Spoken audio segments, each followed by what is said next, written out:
Hello guys, আমি চলে এলাম একটা নতুন মন্দির। এইখানে প্রথমেই ঢুকতেই দেখলাম পায়রাগুলো উড়ে যাচ্ছে, সকালবেলা খেতে দিয়েছে। পায়রাগুলো এত সুন্দর লাগছিল, জংলি পায়রা হতে পারে, কিন্তু পায়রাগুলোকে প্রত্যেক দিন সকাল বিকেল সন্ধ্যে 3 বেলাই এখানে খেতে দেয় এইখানকার কমিটির লোকরা। আমরা নিয়ে যাব আপনাদেরকে একটা মন্দিরের ভেতরে, 12টি শিব বাবা মন্দির, যেটা আপনারা অনেক জায়গায় ঘুরে ঘুরে এই শিব মন্দিরগুলো দেখেছেন, পাহাড় পর্বতের মধ্যে সব এইসব শিব মন্দিরে গেছেন।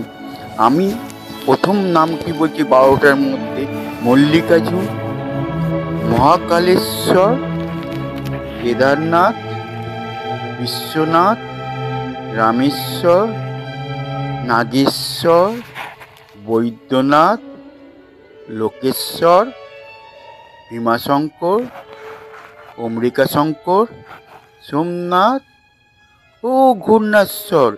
এই 12টি শিব বাবার মন্দির এর ভেতরে।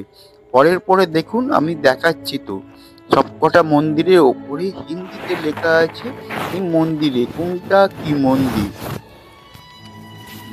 খুব ভালো লাগবে।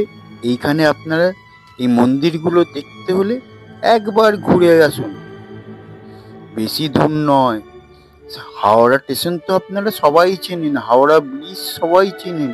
হাওড়া স্টেশনে নেবে, গিয়ে বলবেন শুধু আমি সালকিয়া নতুন মন্দিরে যাব, যেটাকে বলে নিউ টেম্পল। সেখানে বললেই আপনাকে অটো টোটো যে কোনো যানবাহন আপনাকে এই 12টা মন্দিরের কাছে এনে দাঁড় করাবে। আপনারা এখান থেকে ভেতরে গিয়ে দেখতে হবে এই নতুন মন্দিরের মধ্যে একই জায়গায় 12টি শিব মন্দির। আপনারা তো কেদারনাথ, বদ্রীনাথ, মেঘনাথ সবকিছু জায়গা, বিশ্বনাথ, রামেশ্বর, নাগেশ্বর, ভীমাশঙ্কর, সোমনাথ, এসব তো অনেক মন্দির তো ঘুরে ঘুরে ঘুরে ঘুরে দেখেছেন। পাহাড়ে অনেক খরচা, কিন্তু এইখানে একটা জায়গার মধ্যে এতগুলো মন্দির, এতগুলো শিব বাবা দেখতে পাবে, যা দেখে আপনার মন ভরে যাবে। আমি বড় গলায় বলছি, আপনাদের মন ভরে যাবে। এখানে চলে আসুন, না এলে আপনি পস্তাবেন। আপনি একবার এসে দেখুন। কোনো অসুবিধা হলে আমাকে একটা মেসেজ করবেন, কি করে আসবো আমি ভালোভাবে আপনাকে বুঝিয়ে দেবো আরো ভালোভাবে। এই মন্দিরের বাইরে সামনেই কত সুন্দর সুন্দর সাজানো গোছানো বাগান আছে।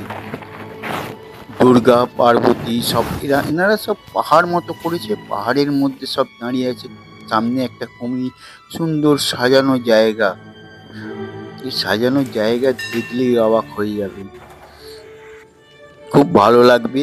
গাছপালায় ভর্তি, দেখতেই তো পাচ্ছেন গাছপালায় ভর্তি, কত নানা রকমের ফুল এইখানে এত সুন্দরভাবে সাজিয়ে গুছিয়ে মালিরা সাজিয়ে রেখে দিয়েছে। এখানে একটা দোকান আছে, দোকানে সুন্দর সুন্দর বই পাবেন, ঠাকুর দেবতার, রাধাকৃষ্ণের, নীলা খেলার সব বই পাওয়া যাবে। শুধু আপনার আসার অপেক্ষায়, এলেই দেখতে হবে। এখানে শুধু ওই ঠাকুর নয়, আরো অনেক ঠাকুর আছে। এই মন্দিরটা দেখলে মন্দিরের ভিতরে একটা শিব আছে, শিব ঠাকুরটা দেখলেই বুঝতে পারো কি সুন্দর পরিষ্কার পরিচ্ছন্ন। সবাই এসে পুজো আর্চা করছে শিবের মাথায়, রোজের জল ঢালা। ভক্ত কম নয়, ভক্ত প্রচুর। বিকেলের দিকে ভিড় হয়, সকালবেলা মর্নিং ওয়াক করতে লোকে দৌড়ে চলে আসে এইখানে। মন্দির ঠাকুরও দেখা হয়, মন্দিরও। রাধা কৃষ্ণ বজরং বলি কে নেই, জয় মাতাজি সবাই। আর এইটা দেখছেন, এখানে সবচেয়ে আকর্ষণ জিনিস 40 ফুটের শিব ঠাকুর, পঞ্চমুখী শিব, যেটা পশ্চিমবাংলায় আর কোথাও নেই। একদম হাওড়া ব্রিজ দেখতে পাচ্ছেন আর শিব ঠাকুর দেখছেন। হাওড়া ব্রিজ থেকেই দাঁড়িয়ে আপনি সেই শিব ঠাকুরটা দেখতে পাবেন, গঙ্গার ওপার থেকেও দেখতে পাবেন, এপার থেকেও দেখতে পাবেন। এরকম জিনিস আপনারা আর পাবেন না। এইটা আমার একটা দেখানোর কর্তব্য, আপনাকে দেখাচ্ছি, আপনারা চলে আসুন। এরকম জায়গায় অনেক ঠাকুর দেবতা আছে। যদি ঠাকুর দেবতা ভালোবাসেন, ভক্তি করেন, খাটু বাবা কে নেই? রাম সীতা, রাম লক্ষ্মণ ভরত শত্রুঘ্ন সব ভাইরাও আছে এখানে।